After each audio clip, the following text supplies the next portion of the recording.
Assalamu alaikum. Very good evening. Namaskar. Honorable Chair of this session, Mr. Deepak Shetty, Management Committee members of ICBF, community leaders, and my dear brothers and sisters.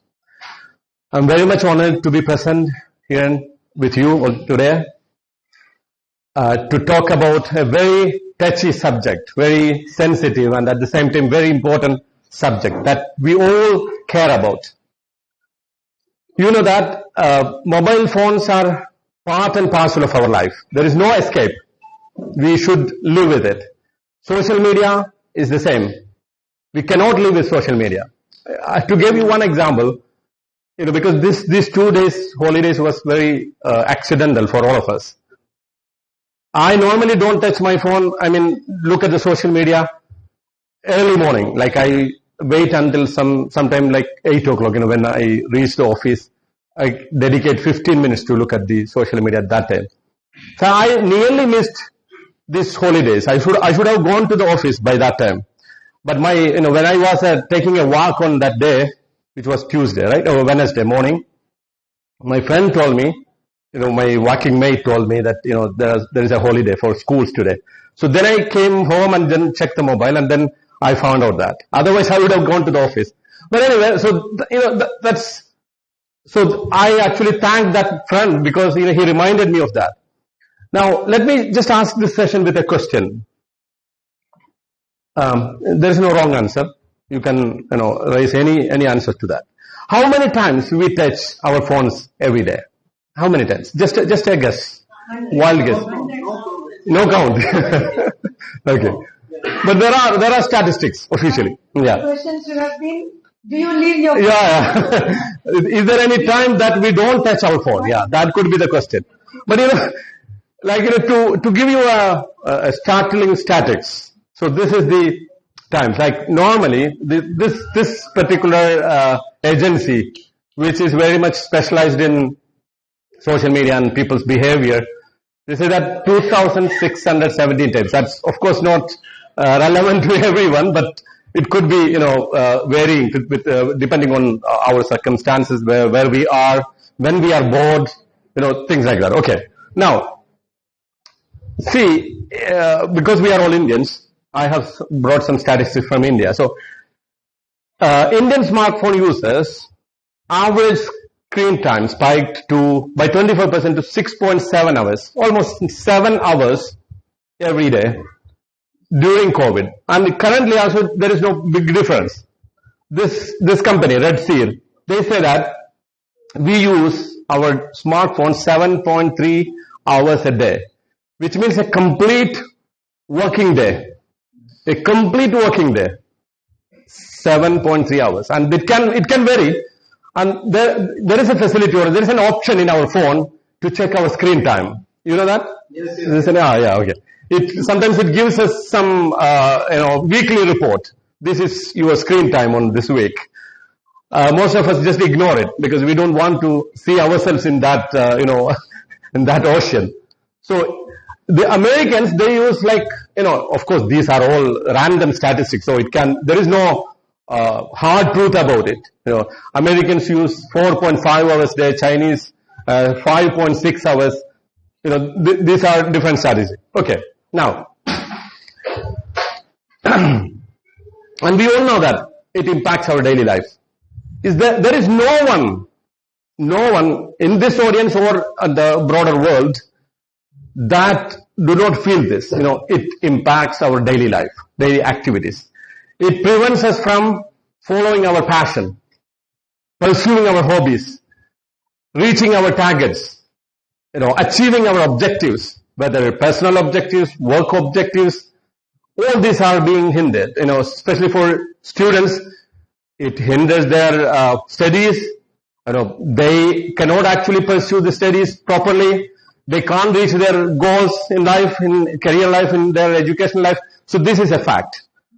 It's an addiction similar to tobacco, drug, alcohol, and gaming. So it became an addiction. What is an addiction? Can anyone tell me what's an addiction? What's an addiction? Yeah? That's something you are, even if you don't want it, you do it. Like, you have that craving for that. You have that desire for that. That's called an addiction. So, previously when we used to blame alcoholic addicts, cigarette smoking addicts, all these things. But now, we all are addicted to our phones. But at the same time, this is something good. That's the problem. Because we don't understand or we don't recognize this as an addiction, because we need these phones. We depend on the phones for most of our activities, most of our daily things. We need to accomplish a lot of stuff, and we need to have these phones. So the problem is, what's an addiction? So this actually is the fact of the addiction. The dopamine, all the dopamine. What is a dopamine? It's actually it's a reward system. We anticipate something from to give you an example. It's a neurotransmitter made in our brain. What's the duty of the neurotransmitter? It's tasked with sending messages between one part of the brain to the other part. So when a dopamine is released, what happens? A message goes from one part of our brain to the other part. You have to anticipate this. You have to expect this. To give you an example, when we were children, or the current, the students or the children here, if your father calls you and tells you that I am bringing some chocolates, what will happen? Happy. Yeah, you are in a happy. You anticipate that, and then even before the chocolate arrives, your mouth fills with saliva. Yeah, it started. Yeah, because that you expect, you anticipate that. Yeah, we are craving. Yeah, we are craving for that. So that is the work of dopamine. Normally, previously we used to understand, even scientists, they understood that dopamine is something sort of a pleasure releasing, thing, dopamine. But currently, the scientists say that it's not a pleasure or it's a happy hormone. No, it's no more a happy hormone. It's actually a motivational or something you expect, something you anticipate in your life. So, if the father brings the chocolate and then you are satisfied with that. And what happens? The dopamine, when it is released, it creates some sort of a motivation or a memory or some learning, aspect in our life. So when we touch our phone, what happens? Why do we touch our phone normally? Why do we touch? Because we have that desire. Like, when we are bored or when we don't have anything to do, even in a meeting, if I am speaking and then you feel bored, what will happen? You will pull the phone, yeah? You will pull the phone out. Why? Because, okay, he's talking and I am not interested. So I can have some pleasure. I need to be in that mood. So that is that's what dopamine does. It creates a craving in us to feel happy or to feel the pleasure of something. Now, this dopamine is required in our body every time. A minimum or an optimum level of dopamine is required. Why? Otherwise, we don't do anything. What is a dopamine for a kid? He needs to complete the +2 higher secondary exam, and then he needs to go to an IIT, or he needs to be a medical school. He needs to go to a medical school and want to be a doctor or want to be a civil servant, or lawyer, journalist, whatever. So that crave for something very important in life, that is what we all require. That we all are looking forward to something that makes us happy, that makes us something, that we achieved something. So that is an optimal level of dopamine is required. But what happens when this is continuously not satisfied? This is called a hedonic treadmill. Like, for example, take the example of the father bringing chocolate. So one day your father told you that I'm bringing chocolate, and you crave for it. Your mouth filled with saliva. Okay, so he brought the chocolate, and then that day is over. The second day, he brought the chocolate. Third day, he also bring another chocolate. And fourth day, if he calls you, I'm bringing chocolate, will the saliva will be the same level as the first one? No, because your dopamine level or your craving level has decreased. So this is what actually happened with all dopamine use. See here, you have a desire, and then you strive for it, you obtain. and then you enjoy it. Then you become adapt to it. Then you desire more. So this is a vicious circle. Even if, like, if someone passed an IIT exam, entrance exam, he's very happy. But if he will be the same level of happiness, he will feel the same level of happiness even after 1 month? No. If he feels, still on the same, when he first heard the news, I passed the IIT exam, and then he became very joyful. And after 1 month, if he expresses the same joy and the same happiness, we will call him crazy, right? Because, that has gone. That's, when for IAS exam, civil servants exam, or, winning an election, becoming a prime minister even. Even if you become a ruler of the country, and then you still feel that, I have won today. That doesn't matter. After some days, you have to face the reality of life. So that dopamine level goes down, and then you need to have more of this. So this happens with, the same with social media. You make a post, or you choose a reels in the Instagram or TikTok, or you make a post in Facebook, and then you got 100 likes. The next day, you make another reels. So how much likes will satisfy you? Not, of course, 75. It should be more than that. You see? So we crave for more. This is what social media creates, an atmosphere, a situation like that. You want more, you have to have more recognition, you have to have more followers, more friend requests, more likes, more comments, and more money. Because nowadays everyone is taking to social media to get money also. So everyone wants that way. So social media's addiction works in a similar fashion.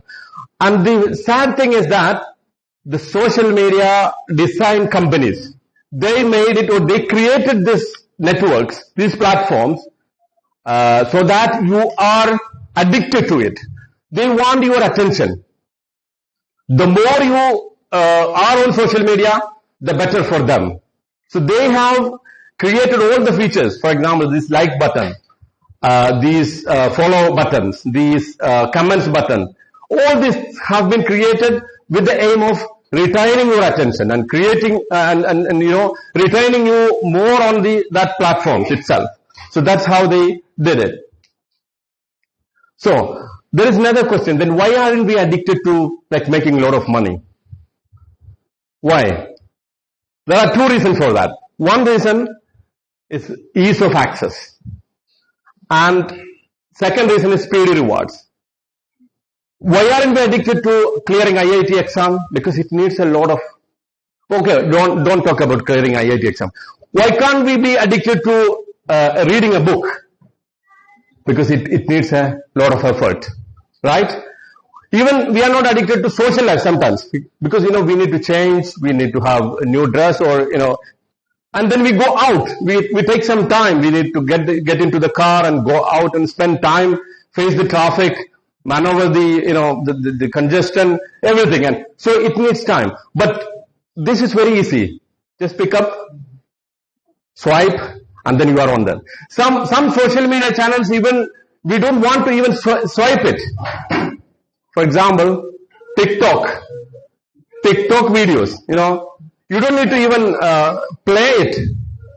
It's okay. Yeah, she's fine. So the social media's design is they have designed it in such a way that you put very minimum effort, and it's very close to you, and then it automatically plays for you. You don't need to choose it. You don't need to make any effort. So that's ease of access. And the speedy rewards. What are the speedy rewards? When you watch a comedy video, you get some laughter. Yeah, you are very much enthusiastic about it. And then when you post a photograph of you, you get a lot of likes, follows, and comments, and then you are very happy. So these rewards and this ease of access, these are the two reasons we are addicted to social media. And these are the two reasons we are not addicted to the other things, like reading a book, because there is no ease of access. You need to get the book from the shelf, or you need to go to the library and you need to read it. It's a lot of effort, not like our smartphones. So to reduce our dependency on smartphones, we need to control these two things. I will come back to this when we talk about the solutions or what we can do to reduce our dependence on social media.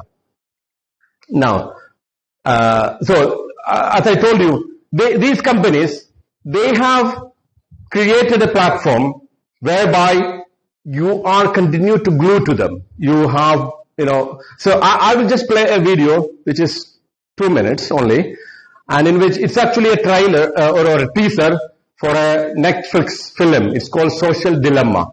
That was released in 2021, but it's still valid. It's on Netflix and it's on YouTube as well. Although I don't encourage you to go to YouTube because this is not part of our subject, but to reduce your dependency on these things, you need to watch it. Okay, so I will give you that 2-minute teaser.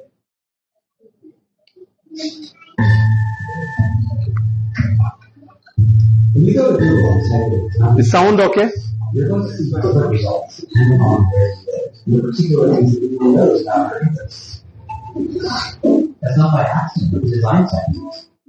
What I want people to know is that everything that goes online is being watched, is being tracked. Every single action you take is carefully monitored and recorded. A lot of people think Google's just a search box and Facebook's just a place to see my friends are. What they don't realize is there's entire teams of engineers whose job is to use their psychology against you.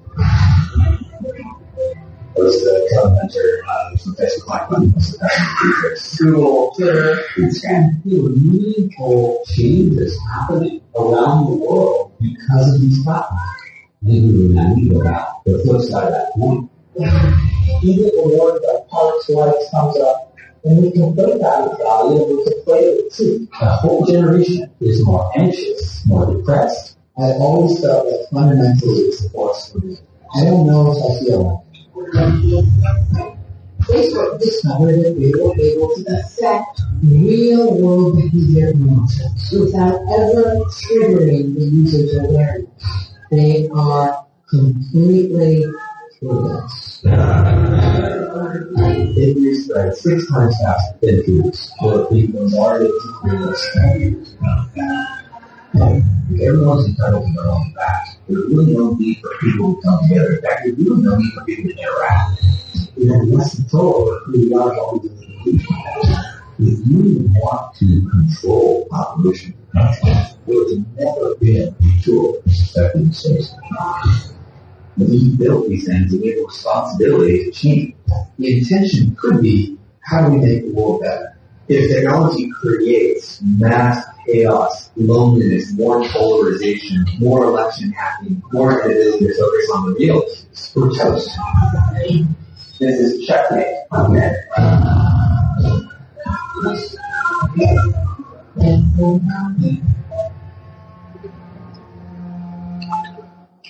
This is available on Netflix. The film's name is Social Dilemma. It's a 2-hour documentary which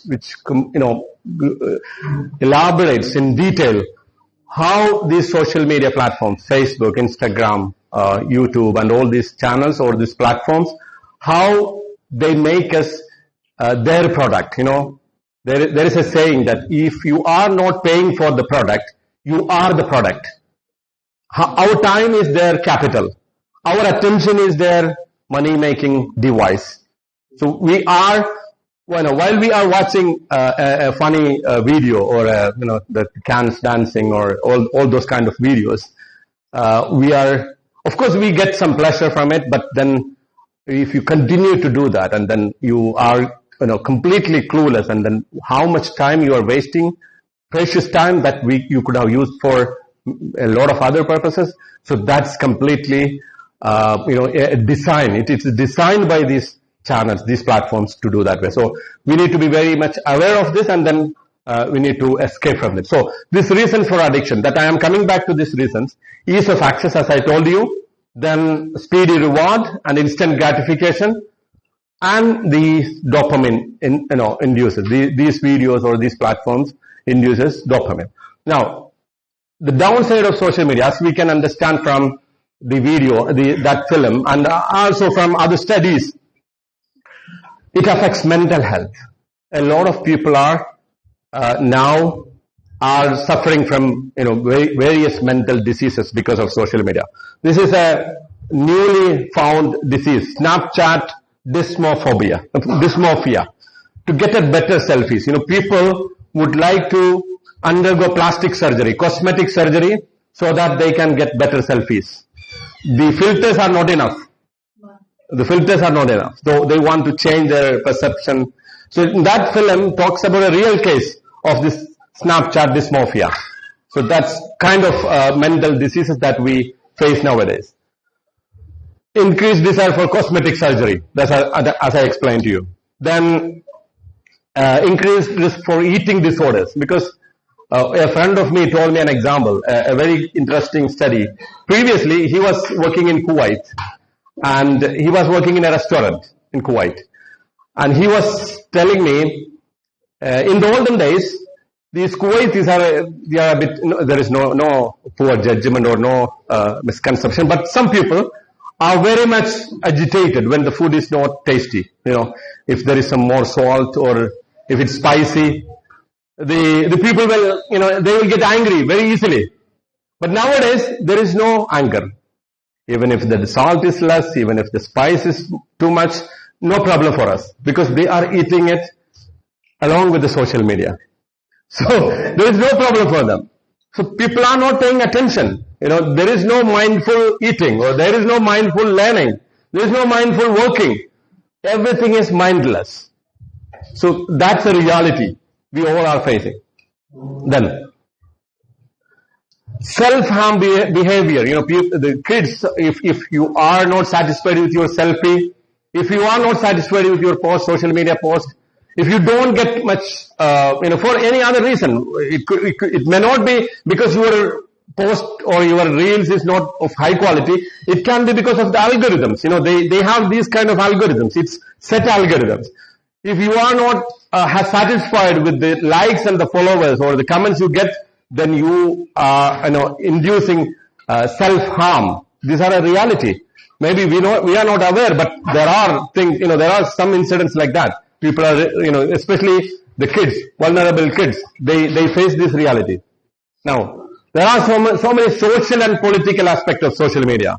One thing is communal polarization. Many parts of the world, minorities, those lower class people, so colored people, they are actually at the risk of, the communal polarization, social media, mob lynching incidents. Many parts of the world, these are on the rise. Then disinformation age. Disinformation means, you don't get the information. Before you get the actual information, you get a lot of fake news. Then it became widespread, fake news. Elections are being hacked. You must have heard of Cambridge Analytica, an agency which manipulated even the 2020 US presidential election. There are a lot of incidents in which Hillary Clinton's emails were leaked. And then it became a big hot topic in the social media world. In Sri Lanka, in African countries, a lot of elections are being hacked. So there are incidents in many parts of the world. Now, digital divide, the people who have access to internet and those who do not have access to internet. People who have who have access to social media and those who do not have. That divide is also being funneled and promoted by the social media. It's negating the rights of the marginalized. Then data colonialism.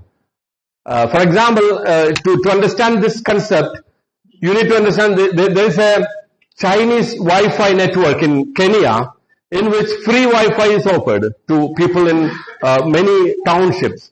And what happens is that all the data being collected and then that data is being used for marketing purposes. Even an interesting subject is that one Chinese company, they built a headquarters for African Union. And what happened? Free of cost. Free of cost, they built the African Union headquarters. And what happened? In that building, they installed a wireless device by which all the communications there can be spied on, and then it can be actually get by Chinese companies. So this is the kind of colonialism we are experiencing now. There is no armed colonialism nowadays. There is no armed invasion, no armed occupation. But what's happening is data colonialism. And then the surveillance capitalism. Again, big data companies own most of our data and they milk that data for their own commercial purposes. Okay. Then there is, you must have... Is Frances Haugen. That is a fact that Facebook has been anxious to know since last month, when an anonymous former employee filed complaints with federal law enforcement. The complaints say Facebook's own research shows that it amplifies hate, misinformation, and political unrest. But the company hides what it knows. One complaint alleges that Facebook's Instagram harms teenage girls. What makes Haugen's complaints unprecedented is the trove of private Facebook research she took when she quit in May. The documents appeared first last month in the Wall Street Journal. But tonight, Frances Haugen is revealing her identity to explain why she became the Facebook whistleblower. The story will continue in a moment. The thing I saw on Facebook over and over again was there were conflicts of interest between what was good for the public and what was good for Facebook. And Facebook over and over again chose to optimize for its own interests, like making more money. Frances Haugen is 37, a data scientist from Iowa, with a degree in computer engineering and a Harvard master's degree in business. For 15 years, she's worked for companies including Google and Pinterest. I've seen a bunch of social networks, and it was substantially worse at Facebook than anything I've seen before. You know, someone else might have just quit and moved on, and I wonder why you take this stand. Imagine you know what's going on inside Facebook, and you know no one on the outside knows. I knew what my future looked like if I continued to stay inside Facebook, which is... It's a 60 minutes documentary, but I just want to give you a brief of that. And if you want to have a detailed look of this video, it is available on CBS network. You know, if you just Google it, CBS, you can find it. But what Frances Haugen, she mentions that Facebook always prefers their business interest above the social interest, the community interest. There is a response from Facebook on that as well, but you know, which basically says that we are doing everything possible to check all these, you know, whatever claims she made. So my point here is that don't trust these social media channels, platforms completely. You can use it, of course. We need to use it. We need to depend on them for our a lot of stuff, like, you know, our professional work, our personal social engagements, friends, friendship. All these things we need to use it, but be judicious in this use. That is what my point. Be judicious. So what we can do, see, now this is the reality. A handful of designers, they decide how 2 billion people live their lives. 2 billion is at that time. The statistics go back to 2022. Now it's more than that. So if you are not paying for the product, you see, when you open an account in Facebook, you don't need to pay any money. When you open an account in Instagram, YouTube, you don't need to pay any money. But then what you pay is your own data, your own privacy, your own time, your own attention, your own capital. That you could have used it for a lot of meaningful, profoundly helpful purposes. So that's what you are sacrificing. We need to be aware of this. Changing your perception is the product, what you do, who you are. So what social media does? Everything we do is being watched. You use Google Map, right? Anyone? Yes, we all use Google Map. And very helpful thing, right? But what Google gets from that? Creating such a big map of the world. Wherever you go, it is recorded. I recently went to a country other than Qatar recently, and when I came back, he sent me a report. Which cities I visited, where I visited, all these things are there. So this is their product. This is the data they want. Where are you going? What are you doing? Most of this stuff. And what are you purchasing? Everything is recorded. Now there are ways to do that. I will discuss that. To control this, how our data is being stored by these companies, these social media channels. They know when we feel lonely, what we do at our leisure, what we watch, how we watch. All these are recorded. Our behavior, whether we are introvert, extrovert, our political view, which party we voted for, and what kind of comments you like. In Frances Hogan's interview, she mentions that the angry emoji in Facebook, you use that? Yeah, angry emoji. It has more value than the like emoji. Why? Because, that's what catches attention. That's what creates divide in the society. When an offensive video, you see an offensive video, like someone mob lynching, some people mob lynching a person, and if you like that, or if you are angry at that, it gets 14 points. But if you like something, you get only 6 points. So that's how the social media channels set their algorithms.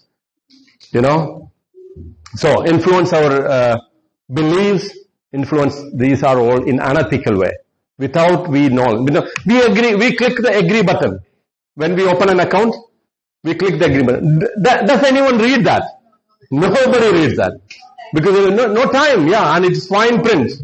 Very small print. You can't read it.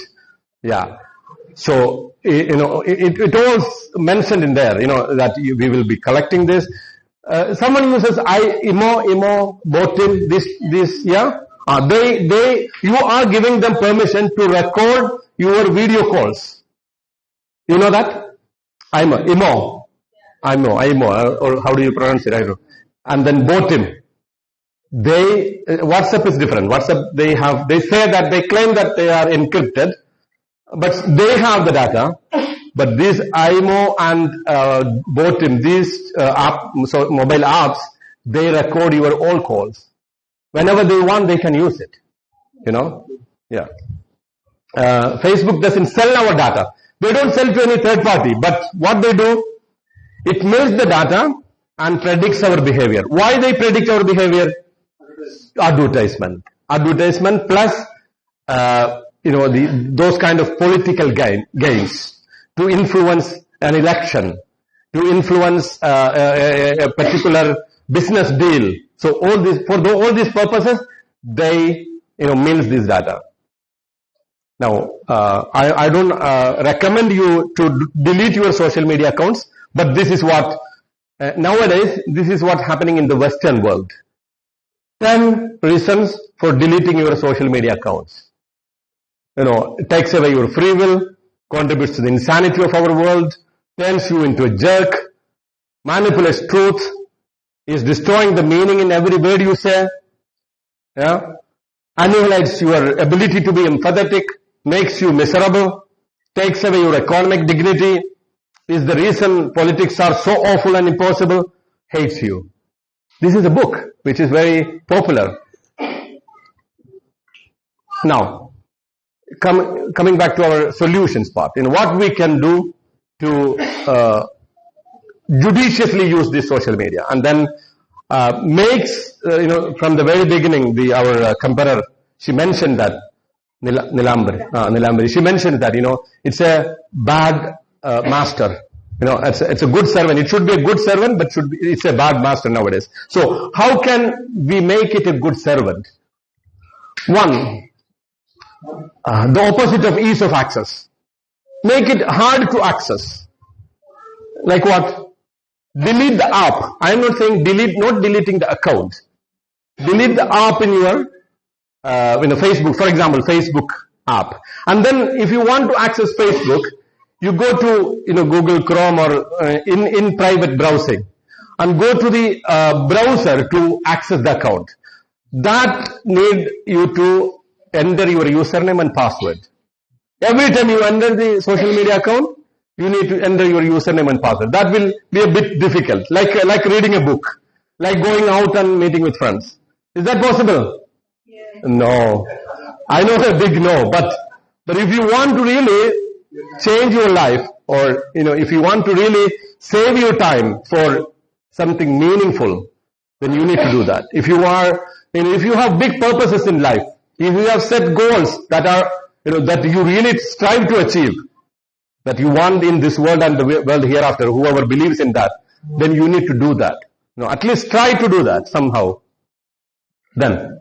And then if it's still not working, delete it. There is nothing will happen. What will happen if I delete my social media accounts? What will happen? Peace. That will only happen. You still get messages. You will still get, connect with your family, friends. Call them. Yeah. Is it? Yeah. So I can see some agonizing faces, but that's the truth. Yeah. It's okay. Carry on. There are 90%, I would say, Yeah. who are not even ready to speak when we call them. Yes. That's a pathetic situation. Very sorry. Very sorry situation. But if, When we are making international callers, they are not taking see, I have a friend who says, if you make a call 3 times, they will not pick up. But if you send a message in WhatsApp, they will immediately respond.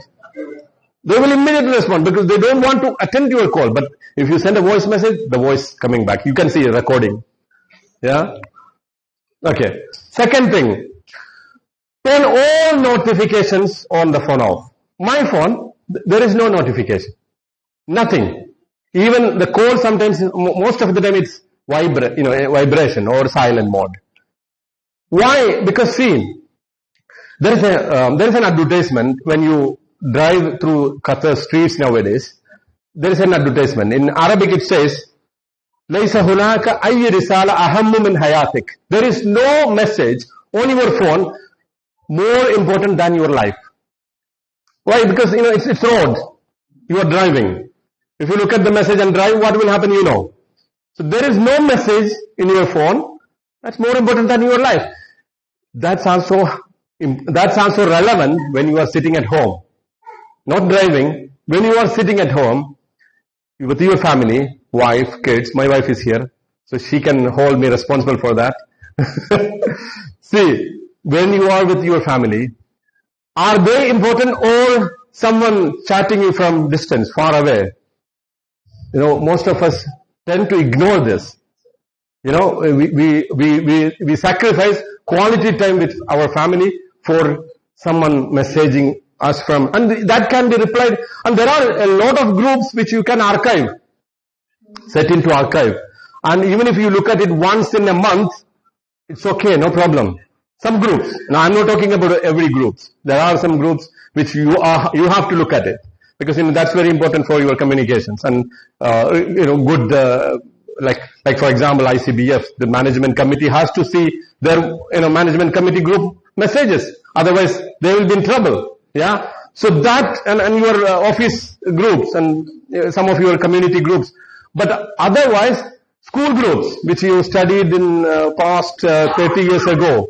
And always some songs and some comedies and all this stuff and the past stories, all these things you can listen once in a month. Yeah. So yeah. Yeah, but then that dopamine is not enough for you. You need to have more dopamine. That's the problem. Okay. Now, adopt a no screen policy at critical timings of the day. For example, early morning, no screen. Like for example, set a time, like 1 hour, no screen. Possible? Doable? Yeah. Dinner time, when every family member is at home. Possible? Yes. Like, when you reach office, you are working and then the first 1 hour, very critical. You can do in that 1 hour 80% of your work for that day. So no screen. Put your phone away. Ease of access, remember ease of access. So make it very hard to access. Keep it in your bag or somewhere very far. Is possible? Yeah. Then you save a lot of time. That entire day is made if you can do that. So critical no screen policy. Then for social media apps, if you don't delete the apps or if you don't delete the accounts, set a time like every time 15 minutes. For example, I will look at the social media, my WhatsApp or my Facebook app, for example, say 10 o'clock, 15 minutes. And then set a timer if possible. like 15 minutes. You have a timer in your phone, right? So 15 minutes. I will look at this one because what happens? You take your phone for calling someone, and that number is busy. What will happen? You go to Facebook or WhatsApp, and then or YouTube. If it is YouTube, halas, then finish. You after 1 hour you say, oh, why did I take my phone? That's the realization you have. So set aside a time and put a timer. That's doable if you want to. If you have that willpower, if you really want to achieve something very, serious in life, meaningful in life, then this is doable. Okay. Then create blocks of undistracted time, bubble of, strict focus. What I mean by that? Like for example, people who are doing serious work, like someone who is writing a book, or someone is working on a project. For example, students, they are on an assignment. So you create a bubble of like a half an hour, 2 hour block. Then nothing will happen. You will not do anything except that. So that bubble focus can help you achieve a lot of stuff. For example, I do this every week because I teach Quran, Holy Quran to a lot of students. And then I do this Monday from 5 to 8 o'clock. No phones, no screens. That's the time for me for have, a strict, that bubble of focus. Whereby you don't listen to anything, you don't read anything, you don't attend any calls. So that kind of, bubble of focus is required for achieving meaningful tasks. If you are a teacher, for example, maybe there are teachers here, maybe there are, some office people who are office jobs and they have assignments, they have critical works to complete. So they need to create this unrestricted, because see, have you heard Robin Sharma, a great author? Yeah. He normally talks about addicted to distraction. He doesn't call this a social media addiction, nor internet addiction. He calls addicted to distraction. What we are all doing is addicted to distraction. Like we do something and something happens and then our focus shifts from this to that. So what happens? Our main task is being sacrificed. So you need to create that kind of a time. Then, don't go for instant gratification. Strive for long-term benefits. First things first. Understand what is the most important thing in your life. Every week, set a goal like you need to achieve and then focus on that. You can do social media as we mentioned. There are set aside timings for that and then complete those things during that time. Make continuous learning part of your life. You can do YouTube, but I will tell you how I use YouTube so that maybe it can be a clue to you as well. Like if I, for example, to prepare for this class, what I did, I found out 5 or 6 videos, YouTube videos, and what I did, I downloaded that videos to my phone. You can use there are free apps which you can utilize to download YouTube videos, and then listen to it in your free time while you drive or when you are at home. Use that. Why? Because if you watch the videos on YouTube, what will happen? In between, a lot of advertisements, right? And then again, while you watch, you see something below that video, and then you go to that. You tend to go to that. So if you download it and then you watch it, then you will have complete focus on that. If you can utilize that. For me, driving is a pleasure. I don't get irritated when there is too much traffic because I'm listening to something useful. Some lectures, some books, audio books. So that way you can utilize your time and then you don't need to get distracted quite often. Then follow your passion. What is your passion in your life? Set life goals and create plans for achieving them. You should have a 20-year plan. Whether you are 70, even if you are 70-year-old now, you should have a 20-year plan. And then a 5-year plan. Then a monthly plan. Weekly, to-do list. So if you have that, then you are set. Then you don't waste your time on social media too much. Of course, we are human beings. We should have that time, but at least, you can set aside time for that. Meditation, immersive prayer. these things will help. Because, nowadays, even if we are praying, what we are seeing in our mind nowadays, you are praying to God, but still, in your mind, all those videos, all those comedy scenes, all those, that is, playing in your back of your mind. So, practice mindfulness, practice meditation, so that connect you to your God, and then you can have a peaceful life. Spend quality time with your family and friends. I will end this presentation with this video. It's a very short video. You must have seen that, right? Oh.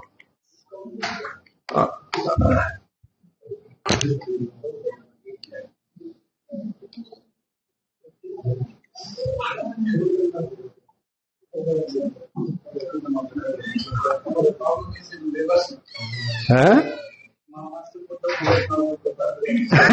Yeah.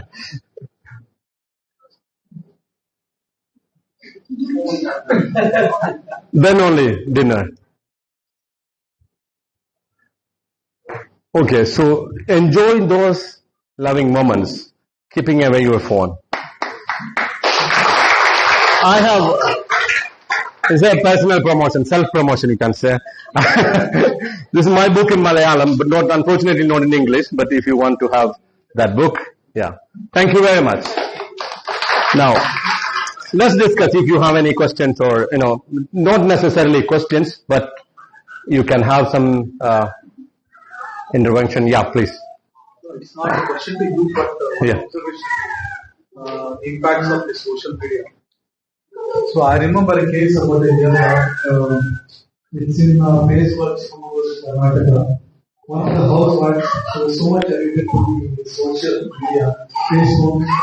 So every moment then, wherever she used to go, she used to put that option written for Facebook.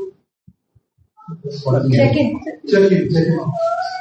So everywhere, every time she goes, these robbers, they were watching her behavior. So when they found out that she's not at home, they went inside and they took away all the stuff. So these are some of the things from the social media what we have. So people should be very careful while mentioning the taking of other things. It can be hard. There could be some people watching your activities, they are out and they can take advantage of it. Yeah, one thing to note that, see, when you give permissions, you can also look at the permissions in your phone. In settings, you go, just search permissions and review what permissions you gave to what apps. Like, for example, you don't need to give permission for example, a calling app for your location. For example, I'm just giving a blunt example. You need to give location to Google, of course. But if you don't want that report from Google, switch off that location permission for Google itself, so that they will not record anything related to your travel, your where you have been, all these things. Also, don't give permission to recording voice calls and video calls through these apps. You can review the permissions. So be judicious in that. Nowadays we just accept everything, and when we are innocent victims of these things, you are selling your important, significant data to them, and they are utilizing it for their own advantage. So don't do that. Utilize these apps for our advantage, to learn something, to connect, to do your assignments. So utilize all these things for our benefits. Don't give your data for their benefit. You can do that. Yeah. Yes. Actually, it was great. Thank you. Thank you so much for this session. Myself, Scott. I use this stage to inform one more thing, saying like what Mr. Deepak Shetty told. We are having all lots of social media influencers we are following, right? We are blindly trusting them, the social media influencers. Yes. Whatever they post, we agree with them. What happened? It has really happened just a month before. Social media influencers, it is a family loss. It got hacked. And they mentioned in the stories like that family got 200,000, 2 lakhs within 2 hours, just invested 15,000 rupees. Yeah. Nonetheless, it's my age. Yes. The victim is me. Yeah, okay. Okay, it's my social media page, but I am a small social media influencer. Okay, very good. I was. Yes. And my page got hacked. As of now, my followers lost 500,000. Wow. As of now. But still, I don't know because some other people can't reach me and they can't tell me how much they lost. So don't, because they are trusting us as a family, because they thought we are family, my wife, I am making blogs with them, and the story, everything, I am posting. You know, they posted like that. As I posted, like with the screenshot of my bank account, and my followers also asked in the message, but they already had. So they also replied same like me. Yes. Yeah. Yes, it is true. Pay immediately. Then they pay. That is both ways, I can't tell my followers that also, but still they also should be aware of it. So I use this stage to inform this point as the same. Good thing, yeah. You see, all these kind of fraudulent messages, fake messages, these continue to appear. People, send a bogus message saying that I am in trouble, please send me money. So you need to verify, call them and really speak to them. Even if nowadays even video calls are being faked using AI images, you listen to that. So beware of such things. Anything? Dr. you pointed out. Yes, yeah. Very dangerous. Why you are helpful? Artificial. There is a chapter in my book on artificial intelligence. So, see, AI is good for us in a lot of ways. For example, nowadays you use ChatGPT. Anyone use ChatGPT? Yeah, a lot of people. Yeah, a lot of things we get. Like if you want to have, previously we used to send a letter. If you drafted the letter and sent to someone who knows English, you don't need to do that now. Edit, enhance the language, enhance the readability. The way you give the prompt, it will come back to you with. I use a lot, so it is helpful. The driverless cars, the surgery, AI being used for surgeries, AI being used for legal advice. I just listened to a person who has actually claimed, a lot of non-paid, debts from clients using a legal notice. He drafted the legal notice using ChatGPT, and then he sent it to all his clients. Immediately they paid. So that's a lot of benefits.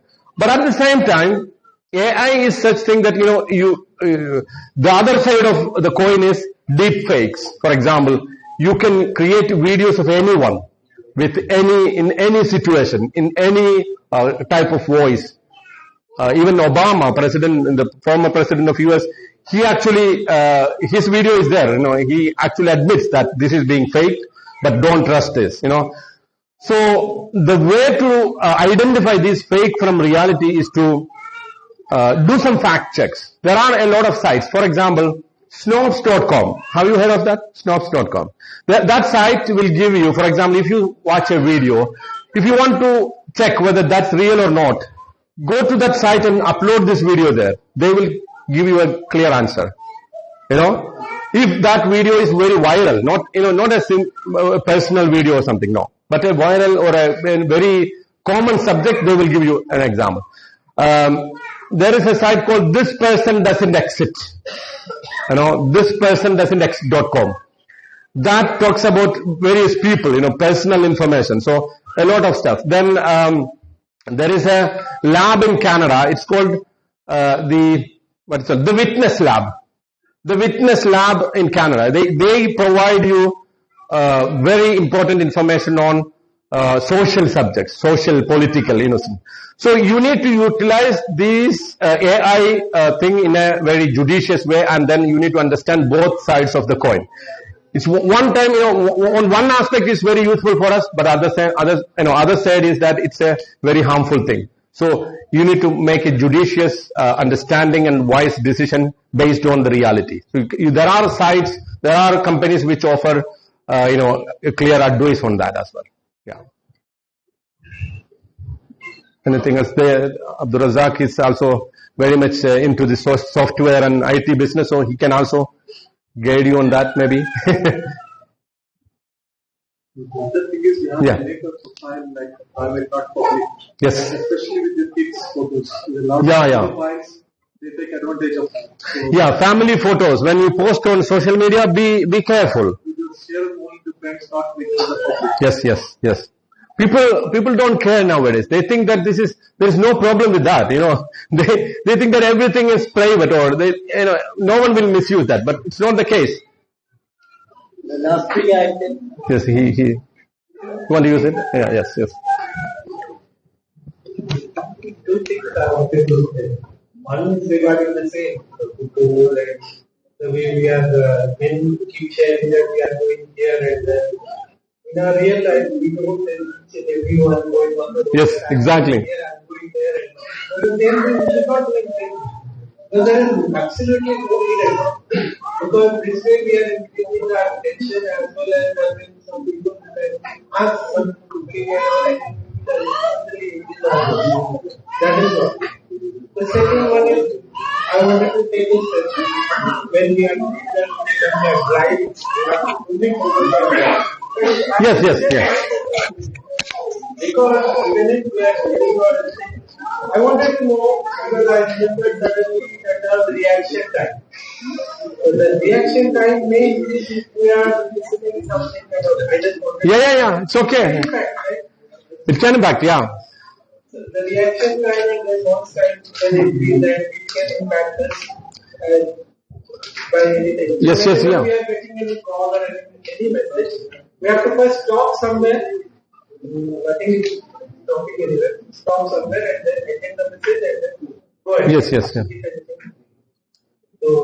Yeah. But yeah, that's an added point to my. Yeah. See, I listen to these tapes or whatever these speeches, which are not in anywhere. See, like we speak to someone beside us. Same thing, like we are going in a family car and then we speak to your wife or husband. So those kind of videos are, not like something film or, if you cannot watch a film while you drive, not at all. Because then you need to focus on what I am focusing is on the listening part. But even that, dangerous sometimes. So you need to be very careful. Yeah. Yeah. It's in Malayalam, not in English. You read Malayalam? Yeah, okay. English version we can get. I'm actually translating it. Yeah. I mean, writing in English, not translating. Asamatwangalude algorithm. It's the algorithm that promote inequality, which talks about that data colonialism, surveillance capitalism, all this stuff, and then how the social media, whatever I mentioned in this speech, some part of it are also elaborated in detail in this book. The name is algorithm. This is the name, Asamatwangalude algorithm. Yeah. If you want, I can arrange one for you. Yeah. Yes. So, first of all, sir, thank you very much for such an exciting session. All of us, we know about all these things. We know it. Yes. To be aware of it is a different thing. Of course, yes. So, thank you very much. To internalize for it. That awareness getting into us. I would like to share two things, sir. One is about me. Basically, I am very much used to listen to podcasts. The innovative podcasts of the fields of my interest. Yes. Should I be considering that as my social media as because I do that while doing my households, while I'm driving, while taking my kid. You get some benefits out of it, right? Yes. You learn something. I feel so. Yeah, definitely. That's what we use, we should use social media for that purpose, for some of our benefit. Like, previously we used to read a book and that book can be read in 15 minutes now. There are apps that, that's wonderful, yeah. See, they ask most of them, they are also doing the same thing, right? While you drive, while you cook, while you, yeah. So that's one, sir. Yeah. Thank you very much for Yeah, that. yeah. The second thing is, my son is also here, who is in grade 7. Today I decided to bring him here. Yes. I don't know if the kids are bored or Are you bored? No, they listened. Yeah, I noticed that they listened very much. Yeah. So he's in grade 7, and recently while he was preparing his assignment for the exams he was preparing, we discovered that he is not writing the answer to his mind. He is doing it through ChatGPT. ChatGPT is moving. Yes. So they are in the world where they are going to use all these AI tools and everything. But I don't really understand how to make them aware that which things you should depend on AI Yes. and which things you are really supposed to, getting the knowledge and you are really supposed to do it yourself. I'm clueless. Yes. I request. Yeah, ChatGPT. See, some of the campuses, schools, they ban ChatGPT. Some campuses ban ChatGPT completely. Why? Because of this reason. See, what we need from our students, our children, that they need to be creative and they need to learn things properly, rather than depending on machines to answer for them. So for those things, they can never use ChatGPT. Yes, son? Never use ChatGPT for things which you are not, supposed to do. But otherwise, like, for example, he was given an assignment to talk about global climate change.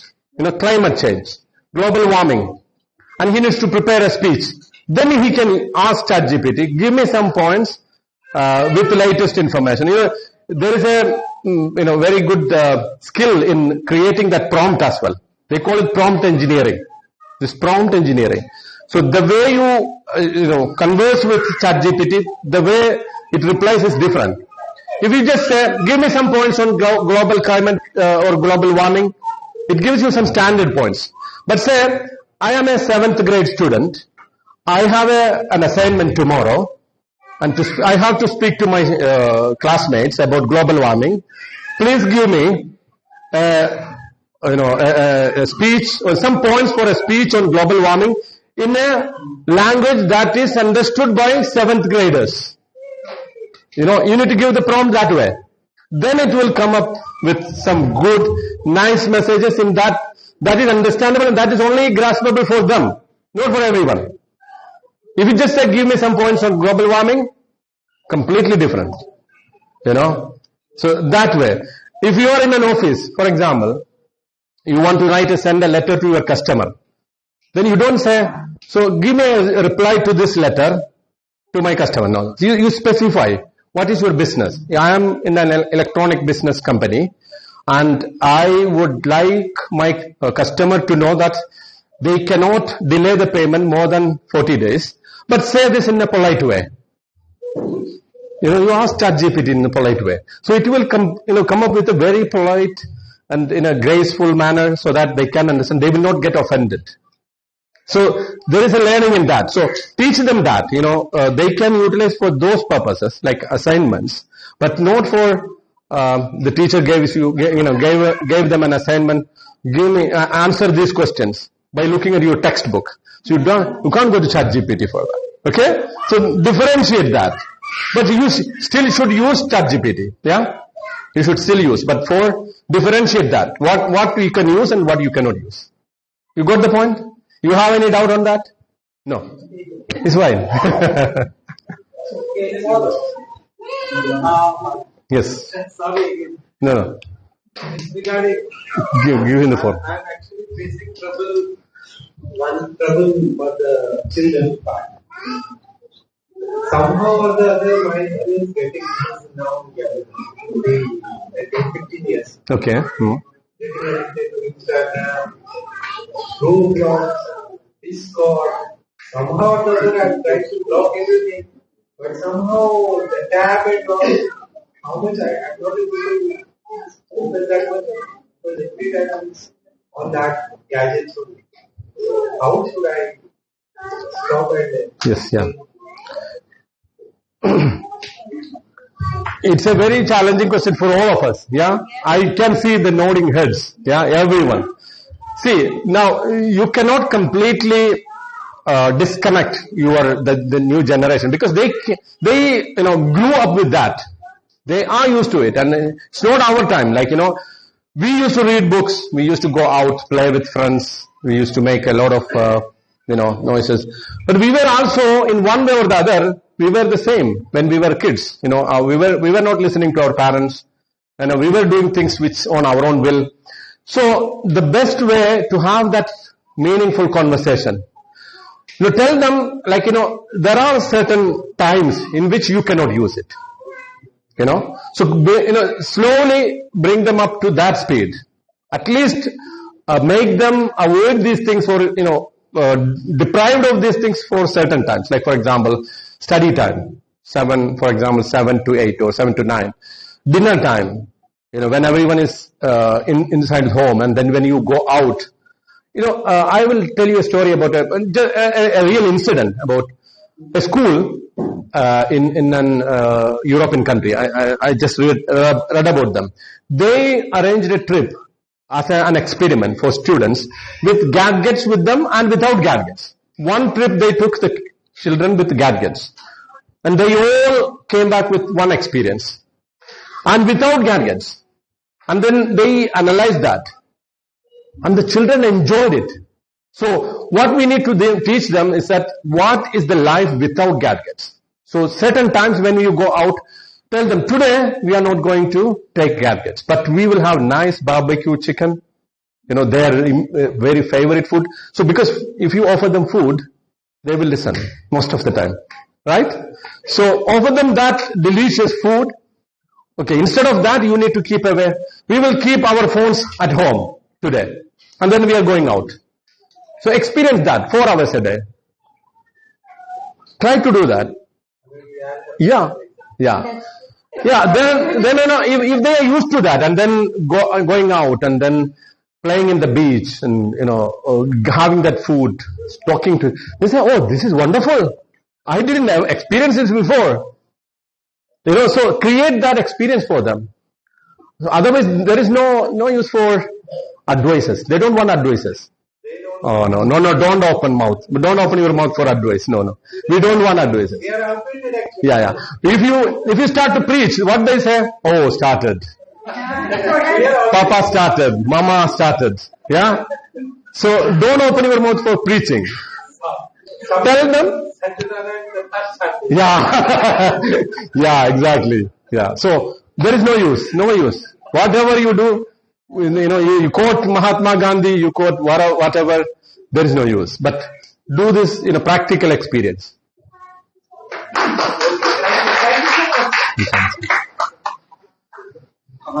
Thank you so much, Dr. Thaj Aluva, for the wonderful session. I hope that most of us have learned a lot of things today. And probably, I think time permits, we try to have one more session when there are more people there. So before this one, we try to do that. I think this is very, very important, not only for the parents, but for the kids also. Okay. So with that, once again, thank you so much. No problem, my pleasure. And we have arranged tea and cover people will have it in the next room. And thank you so much. Good night. Thank you.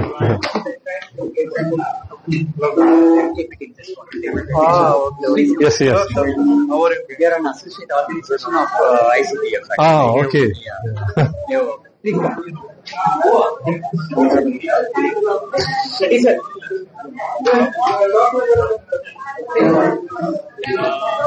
उसको मैं ये नाम